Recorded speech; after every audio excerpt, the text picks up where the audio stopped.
ठीक है, मैं बाबूजी को एक खत लिख देती हूँ कि मैं तुम्हारे साथ जा रही हूँ। ठीक है, जल्दी लिखो।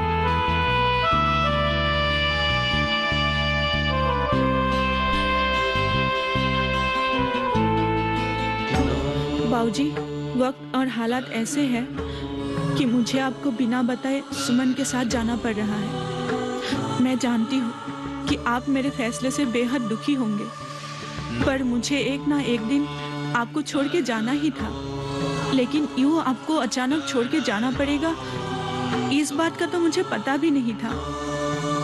पर मैं आपसे वादा करती हूँ, उससे गांव और समाज की नजरों में आपकी नजरें कभी नहीं झुकेंगे।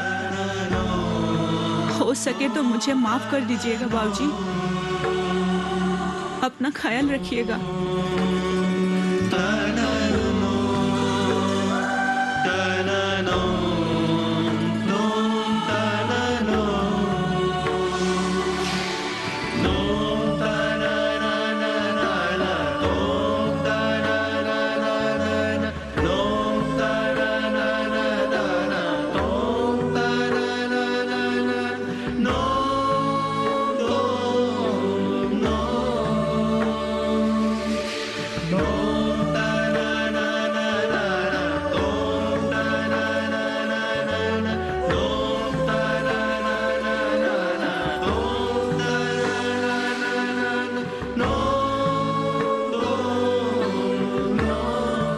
अनामिका, जल्दी करो। हाँ, बस आ रही हूँ।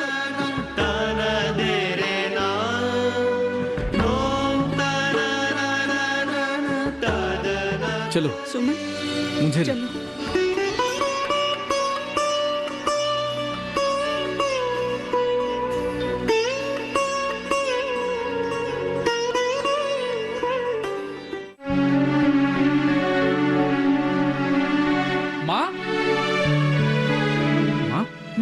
मैंने ना सुमन को उस लड़की के साथ भागते हुए देखा। क्या?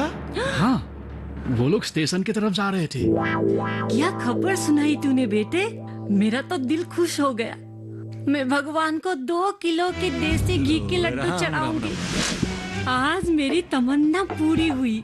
रास्ते का कांटा खुद घर छोड़ के चला गया। सुमन के बगैर भाई साहब का जो घमंड है वो टूट जाएगा।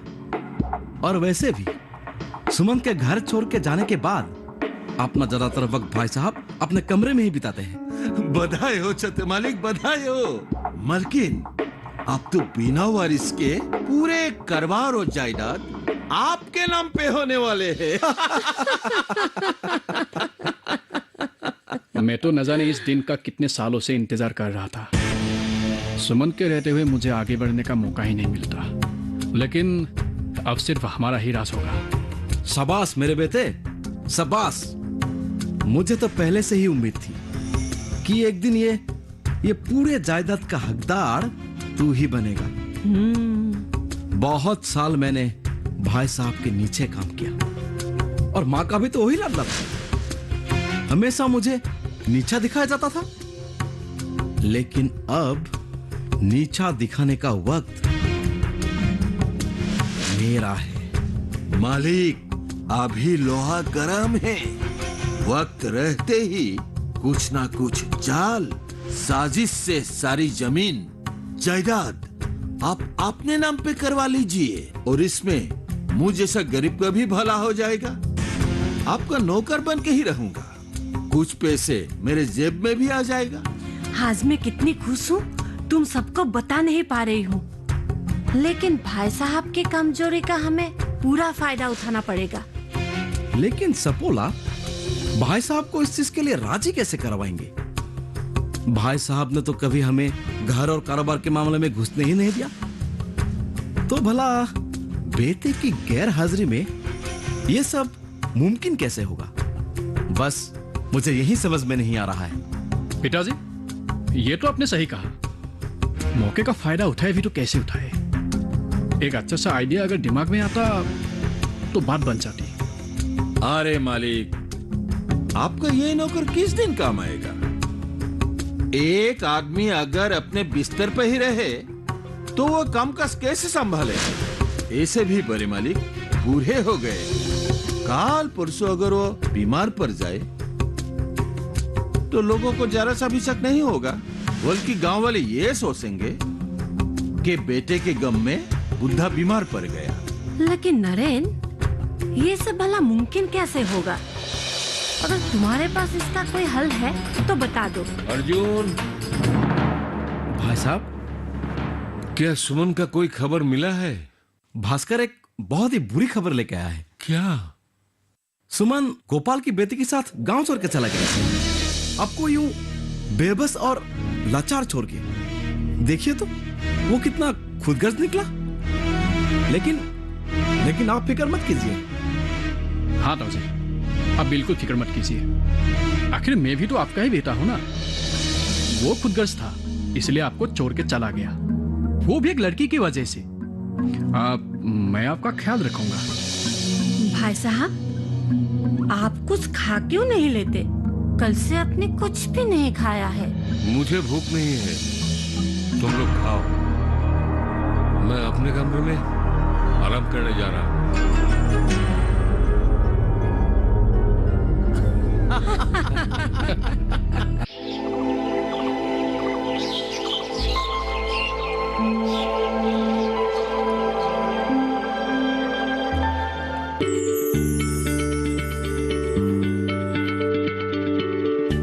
क्या आप किसी बीमारी से परेशान हैं? चाहते हैं डॉक्टर की सलाह? तो हम हैं आपके साथ। बताएंगे आपको जीने की राह। समस्याएं आपकी, समाधान देश के मशहूर विशेषज्ञों के। घर बैठे बात करें देश के जाने माने डॉक्टरों से। हमारे लाइव प्रोग्राम स्वस्थ किसान में हर शनिवार शाम 6 बजे से 7 बजे तक।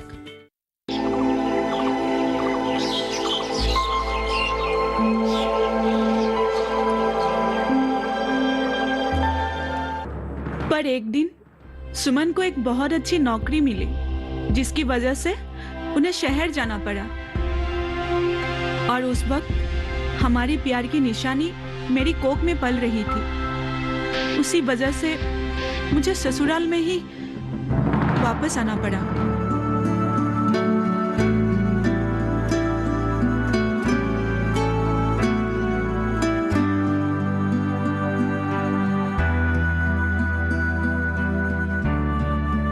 चाची जी, अरे सुमन बेटे, तुम इतने साल कहाँ थे बेटे? हमने तुम्हें कहाँ नहीं ढूंढा। तुम्हें रोज याद करते थे, और तुम्हारे याद में तुम्हारे पिताजी एकदम टूट गए हैं। क्या हुआ पिताजी? कुछ नहीं हुआ, पहले अंदर तो आओ, वो लंबी कहानी है, मैं बताती हूँ। चलो। ठीक है, आओ।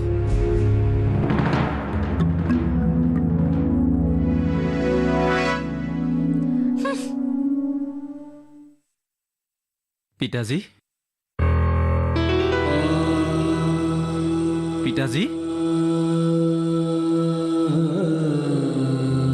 पिताजी, आपको क्या हुआ? आप कब से बीमार पड़ गए? तुम्हें इससे क्या मतलब? तुम तो इस लड़के के लिए मुझे अकेले छोड़ के चले गए थे। घर छोड़ने के अलावा मेरे पास कोई चारा नहीं था पिताजी, क्योंकि आप हमारे रिश्ते की मंजूरी नहीं दे रहे थे। तो आप क्या हुआ जो चले आए? गुस्सा थूक दीजिए पिताजी।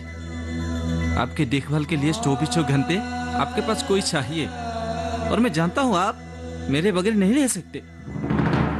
भले ही हमारे बीच अनबन हो, पर मैं ये भी जानता हूँ कि आपके दिल में अभी भी मेरे लिए बहुत प्यार है। पिताजी, मैं जानती हूँ कि मैं बहुत बड़े खानदान से नहीं हूँ, लेकिन मेरे बाबूजी ने जो मुझे संस्कार दिए हैं, उससे मुझे पूरा यकीन है कि मैं एक अच्छी बहू बनकर दिखाऊंगी। सुमन, इसे कह दे कि मेरे कमरे से निकल जाए। मैंने सिर्फ तुम्हें अपनाया है, इस लड़की से मेरा कोई वास्ता नहीं है। ये तुम्हारी धर्मपत्नी है और इसकी जिम्मेदारी सिर्फ और सिर्फ तुम्हारी है। लेकिन पिताजी, मैंने जो कहा वैसे करो। बहस करने के लिए मेरे पास और ऊर्जा नहीं है। अनामिका, तुम चाची के पास जाओ। जाओ।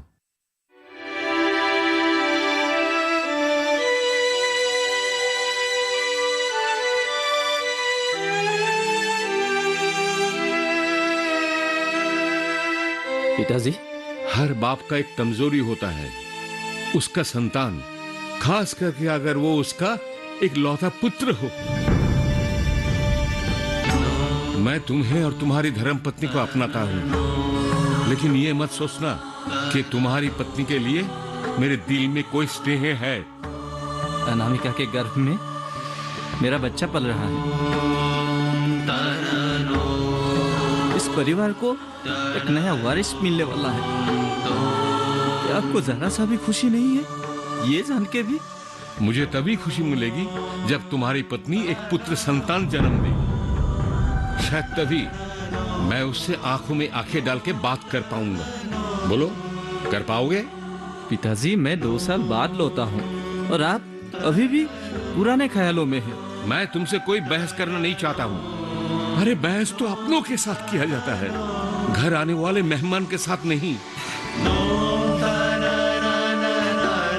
पिताजी, मुझे एक बहुत अच्छी नौकरी मिली है। मैं कल ही शहर चला जाऊंगा, अनामिका को आप लोगों के भरोसे यहाँ छोड़कर। और मुझे यकीन है जब तक मैं लौटूंगा वो अब सबका दिल जीतने में कामयाब होगी। सुमन, बैठो। जी चाचा जी।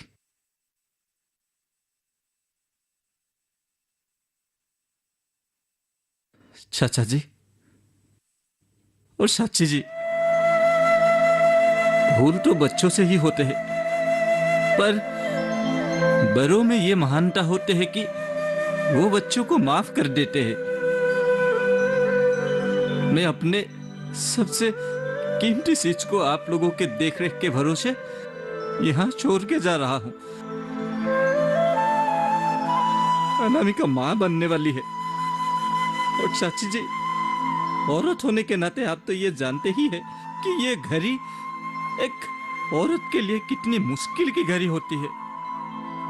तुम बिल्कुल फिक्र मत करो बेटे, मैं बहू को अपनी बेटी की तरह रखूंगी।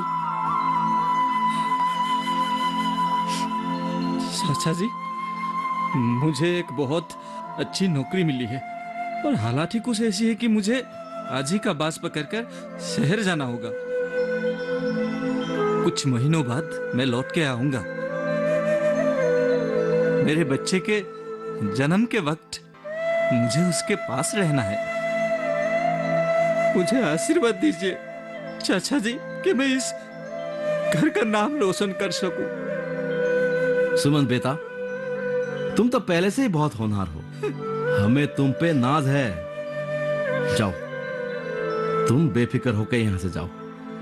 बहू का ख्याल हम लोग रखेंगे, ठीक है?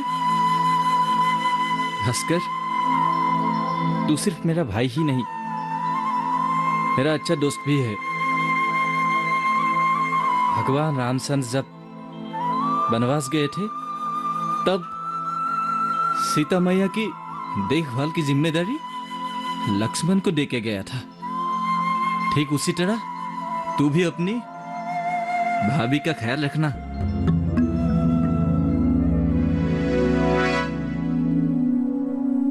और हाँ, हमारे कारोबार को मैंने जिस तरह संभाल के रखा था, तू भी उसी तरह संभाल के रखना। मैं जानता हूं इन 2 सालों में तू समझदार हो गया है, फिर भी बड़े भाई होने के नाते ये कहना मेरा फर्ज है। अब तो इस सारे घर का रखवाला सिर्फ तू ही है। भाई आप फिक्र मत कीजिए, मैं सब कुछ संभाल लूंगा। आप बस शहर जाइए और अपने काम पे ध्यान दीजिए। ठीक है चाचा जी, मैं अब चलता हूँ। ठीक है। और अनामिका, तुम्हें तो मैं सबसे बड़े जिम्मेदारी देने वाला हूँ। मेरे बच्चे का ख्याल रखना। जी जरूर। मुझे तुमसे बहुत उम्मीदें हैं। इस घर में खुशियां लाने की जिम्मेदारी तुम्हारे कंधों पे है। बड़ों का आदर करना, छोटों से प्यार करना और बाबूजी का ख्याल रखना, ठीक है? जी। मैं शहर पहुंच के ही तुम्हें फोन करूंगा। ठीक है। चलता हूँ।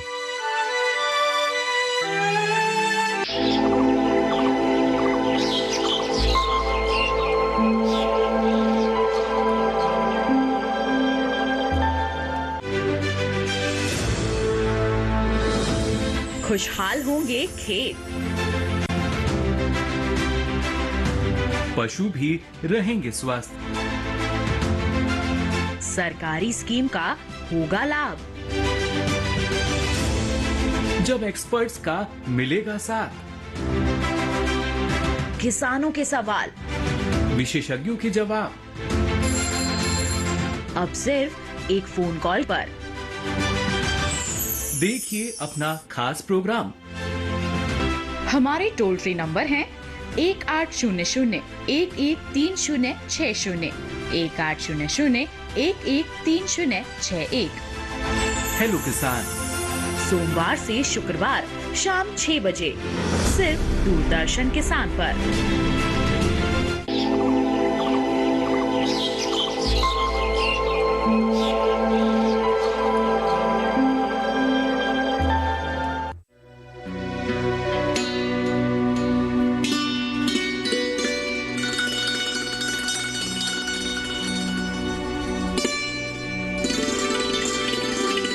पिताजी, ये लीजिए, मैं आपके लिए चाय लेके आई हूँ। तुम क्यों चाय लाई हो? सफोला कहाँ गई?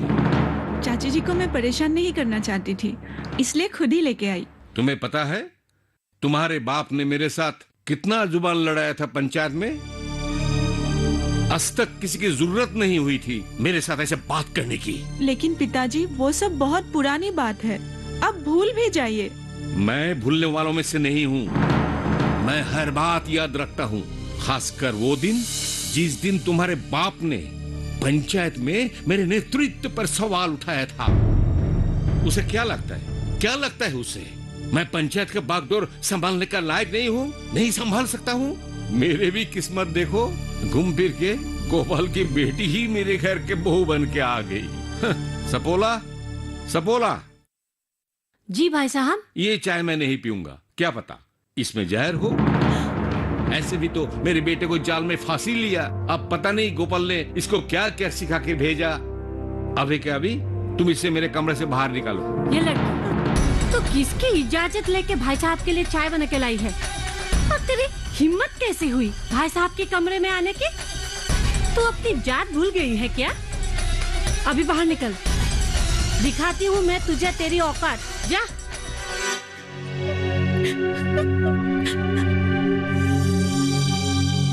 भाई साहब, आप थोड़ा रुकिए, मैं अभी आपके लिए चाय बना के लाती हूँ। ठीक है।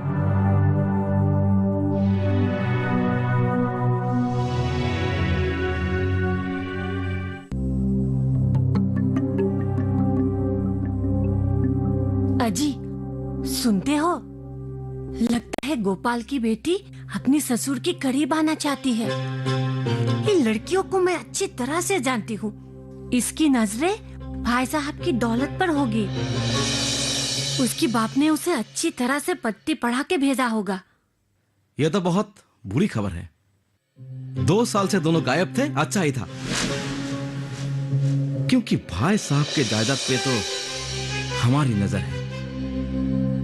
और 2 साल बाद अचानक आके अगर वो लोग जायदाद हासिल कर ले तो हमारे हाथ क्या लगेगा? हाँ। मैं ऐसा नहीं होने दूंगा पिताजी। बहुत ही मुश्किल से मैंने ताऊ जी का भरोसा जीता है, और वो अपने भाई के अलावा और किसी पे भी यकीन नहीं करते। और उस लड़की के लिए हम अपनी शान और शोहरत नहीं खो सकते।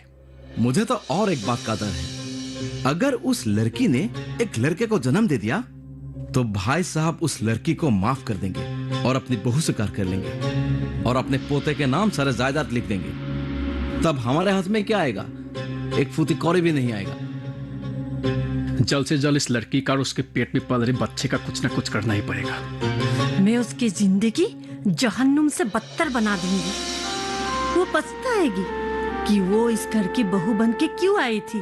हाँ, ऐसे भी उसके रखवाले के लिए तो यहाँ कोई भी नहीं है। सपोला, तुम जरा से ज्यादा क्या कर सकते हो?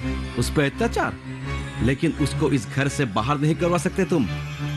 अब मुझे ही कुछ करना होगा ताकि उसकी इज्जत में कोई दाग लगे। ताऊजी और भैया उसे खुद घर से बाहर निकाल दे। लेकिन ये सब मुमकिन कैसे होगा बेटा? माँ, वो सब आप मुझ पे छोड़ दीजिए।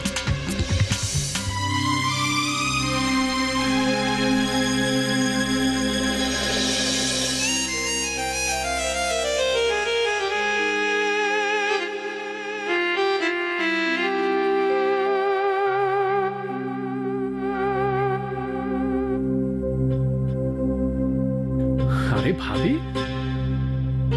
ये सब अब क्या कर रही है?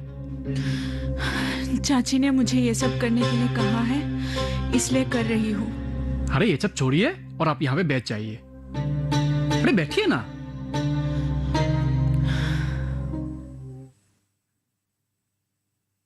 अच्छा, क्या मैं आपको तुम कह के बुला सकता हूँ? क्योंकि हम तो एक दूसरे को बहुत सालों से जानते हैं ना। और मुझे तो वो कॉलेज के दिन आज भी याद है, जब मैं तुम्हें देखने के लिए रोज कॉलेज आया करता था।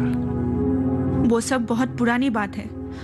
अब मेरे लिए वो सब बातों का कोई अहमियत नहीं है। लेकिन मैं ये कैसे भूल जाऊं कि एक जमाने में हम लोग प्यार करते थे। वो मेरे लिए प्यार नहीं था, मेरी जिंदगी की सबसे बड़ी भूल थी, क्योंकि मैं समझ गई थी कि तुम किस चरित्र के लड़के हो। ओ हेलो, किस चरित्र का हूं मैं? तुम किसी एक लड़की से प्यार कर ही नहीं सकते। तुम क्या जानो सच्चा प्यार क्या होता है? तुम्हें तो हर लड़की अपनी अय्याशी का खिलौना ही नजर आता है। अनामिका, ये मत भूलो कि तुम मेरे घर में हो और तुम्हारे ऊपर जितने भी जुल्म हो रहे हैं ना, उसे मैं दुगना कर सकता हूँ। और वैसे भी घर में सब लोग तुम्हारे खिलाफ है। और क्या बिगाड़ लगे तुम मेरा? देखो भास्कर, मैं तुम्हारे भाई की पत्नी हूँ। ऐसी बात करने से पहले तुम्हें शर्म आनी चाहिए थी। काहे का शर्म जाने मन। अगर तुम मेरी बीवी बन के इस घर में आती ना, तो राज रानी बना के रखता। दुश्मन की तरह कायरता से भाग के शादी नहीं करता। चलो, जो हो गया सो हो गया। हो तो तुम इसी घर की ही संपत्ति। और वैसे भी बचपन से जो चीज भैया का, वो मेरा। अरे बेटे, क्या हुआ? ये आवाज कैसे थी? देखो ना माँ, भैया घर पे नहीं है ना, इसलिए ये मुझ पे दौरे डाल रही है। मैंने इसे लाख समझाया कि ये सब ठीक नहीं है, लेकिन फिर भी ये मेरे करीब आ गई थी। और इसने मुझे ये भी कहा कि ये सब किसी को पता भी नहीं चलेगा। नहीं नहीं चाची जी, ये सरासर गलत इल्जाम मुझ पे लगा रहे हैं, बल्कि ये मेरे साथ जबरदस्ती करने की कोशिश कर रहे थे। चुप कर बाजारू औरत। मैं अपने बेटे को अच्छी तरह से जानती हूँ। ये कुछ ऐसे वैसे हरकत कर ही नहीं सकता। मेरा बेटा राम है, इसका मन पवित्र है। अगर यहाँ कोई घिनौनी हरकत कर सकता है, वो सिर्फ तुम हो, बदचलन औरत। नहीं नहीं चाची जी, मैं अपनी होने वाले बच्चे की कसम खाकर कहती हूँ, मैंने ऐसा कुछ नहीं किया है। सपोला, तुम अभी के अभी इस लड़की को कमरे में बंद कर दो। एक दिन भूखी रहेगी तब उसे पता चलेगा गैर मर्दों पर दौरे डालने का नतीजा क्या होता है। ये लड़की, चल चल अंदर चल चल।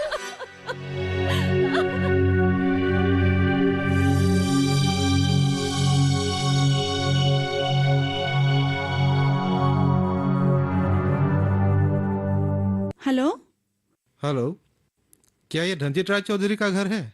जी, आप कौन? जी, मैं निर्मल नगर पुलिस स्टेशन से बोल रहा हूँ। दरअसल बात यह है कि एमएसटीसी की जो बस गुवाहाटी से रंगिया की तरफ जा रही थी, उसका एक्सीडेंट हो गया।